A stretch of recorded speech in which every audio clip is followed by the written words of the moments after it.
ख़बर के हवाले से अवांखे आगाह कंदा रहूं। सूबाई वज़ीर शर्जील इनाम मेमण जो चवणु आहे त अरशद शरीफ क़त्ल केस के हवाले से उनजो बयान साम्हूं आयो आहे, जंहिं इमरान ख़ान के जांच में शामिल करण जो मुतालबो कयो वियो आहे।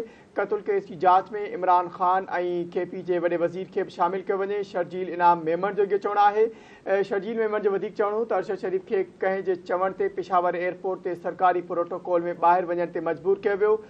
इमरान ख़ान पंहिंजी सियासत बचाइण लाइ हर शइ खे दाव ते लॻाइण लाइ तयारु आहे।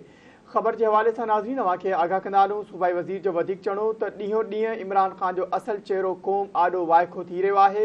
हीअ आज़ादी मार्च न पर रतो छाण मार्च आहे। क़ौम अंदाज़ो लॻाए त इमरान ख़ान कंहिं हद ताईं हलियो वियो आहे। जी नाज़रीन, अहम ख़बर तव्हां सां शेयर करे रहिया आहियूं। सूबाई वज़ीर शर्जील इनाम मेमण चयो आहे त इमरान ख़ान खे जांच में शामिल करण जो मुतालबो कयो वञे। क़त्ल केस जी जांच में इमरान ख़ान ऐं KP जे वॾे वज़ीर खे बि शामिल कयो वञे। अरशद शरीफ खे कंहिं जे चवण ते पेशावर एयरपोर्ट ते सरकारी प्रोटोकॉल में ॿाहिरि वञण ते मजबूर कयो वियो। इमरान ख़ान पंहिंजी सियासत बचाइण लाइ हर शइ खे दाव ते लॻाइण लाइ तयारु आहे। ॾींहों ॾींहुं इमरान ख़ान जो असुल चेहरो वाइखो थी रहियो आहे। ही आज़ादी मार्च न पर रतो छाण मार्च आहे। क़ौम अंदाज़ो लॻाए त इमरान ख़ान कंहिं हद ताईं हलियो वियो आहे।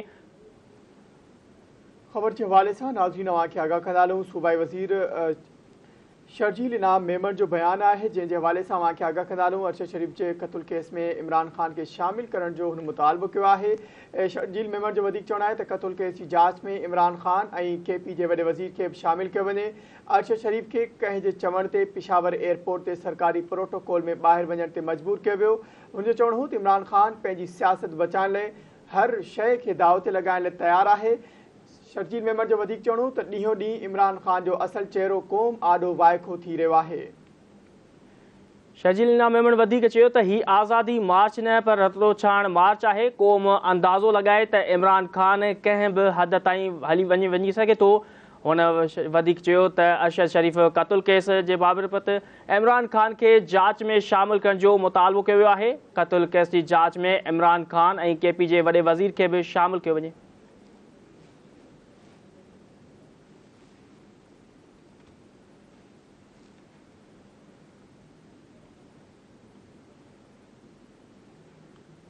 ख़बर के हवाले से अवांखे आगाह करे रहिया नाज़रीन। ब्रेकिंग न्यूज़ हिकु रबियर अवां सां शेयर कंदा हलूं। सूबाई वज़ीर जो बयान साम्हूं आहे, जंहिंमें हुनजो चवणु आहे त इमरान ख़ान पंहिंजी सियासत बचाइण लाइ हर शइ दाव ते लॻाइण लाइ तयारु आहे।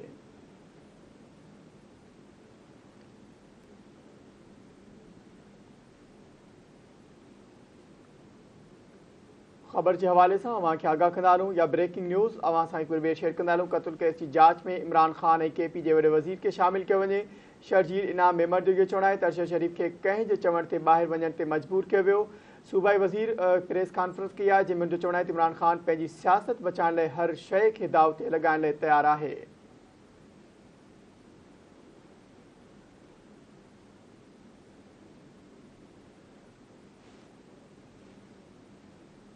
ही आज़ादी मार्च न पर रतो छाण मार्च आहे। क़ौम अंदाज़ो लॻाए त इमरान ख़ान कंहिं हद ताईं वञी सघे थो। सूबाई वज़ीर शर्जील इनाम मेमण जो इहो चवणु आहे। शर्जील इनाम में वधीक चयो त अरशद शरीफ खे कंहिं जे चवण ते ॿाहिरि वञण ते मजबूर कयो वियो। इमरान नियाज़ जो हक़ीक़ी मार्च जो नओं चेहरो साम्हूं अची वियो आहे। इमरान ख़ान पंहिंजी सियासत बचाइण लाइ हर शइ ते दाव लॻाइण लाइ तयारु आहे। इहो चवणु आहे सूबाई वज़ीर शर्जील इनाम मेमण जो।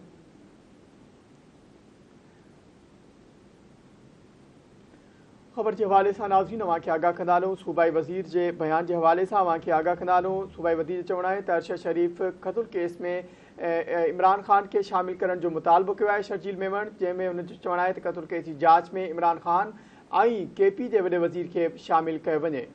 अरशद शरीफ खे कंहिं जे चवण ते पेशावर एयरपोर्ट ते सरकारी प्रोटोकॉल में ॿाहिरि वञण ते मजबूर कयो वियो। हुनजो चवणो त इमरान ख़ान पंहिंजी सियासत बचाइण लाइ हर शइ खे दाव ते लॻाइण लाइ तयारु आहे।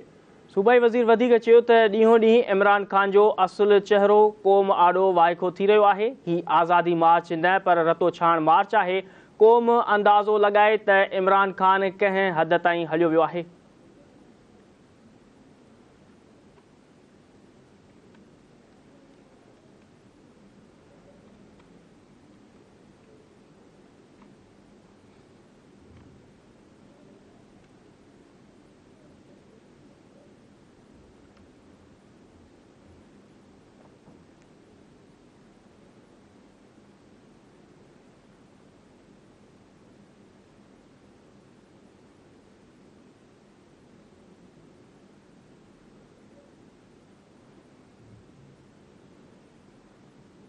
ख़बर के हवाले से नाज़रीन अवां खे आगाह करे आहियूं या ब्रेकिंग न्यूज़ अवां सां हिकु ॿीहर शेयर कंदा हलूं। सूबाई वज़ीर शर्जील इनाम मेमण के बयान के हवाले से अवां खे आगाह करे आहियूं त अरशद शरीफ क़त्ल केस में सूबाई वज़ीर शर्जील इनाम मेमण इमरान ख़ान के जांच में शामिल करण जो मुतालबो कयो आहे।